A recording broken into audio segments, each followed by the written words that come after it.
this section, we're going to talk about material selection. Selecting your lumber is almost as important as selecting the project you're going to build.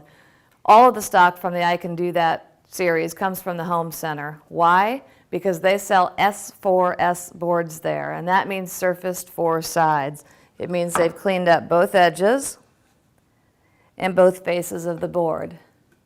We don't have any tools in the I Can Do That kit that we can use to surface a face of a board that comes in the rough. I suppose you could use a sander, but it will take you absolutely ages, and it's just not worth it. If you're going to do that, buy a planer and learn to use it. Now, we can rip our boards to width, and we can cross-cut to length, but there's no way we can get the top and the bottom flat. That's why it's important to look for flat boards at the Home Center. Now, you're going to find a decent selection at most home centers of veneered plywood, which you may want to use as the back for a bookcase, for example, and cut it down using your jigsaw or a circular saw.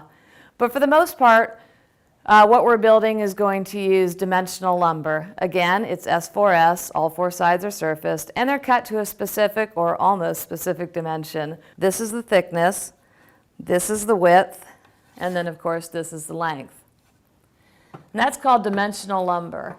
Number 2 lumber is going to be the cheaper lumber that you can find.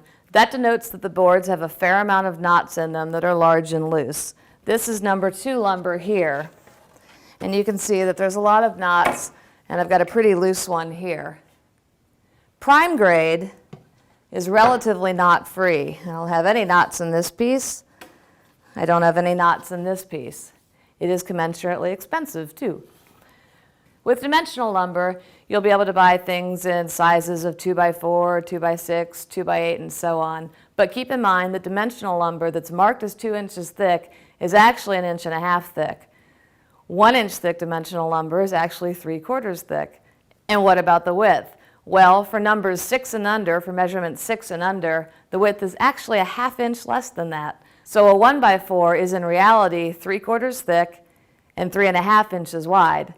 For numbers above 6 in width, the actual width is 3/4 less. So a 2x10 is, in reality, 1.5 inch thick and 9.25 in width.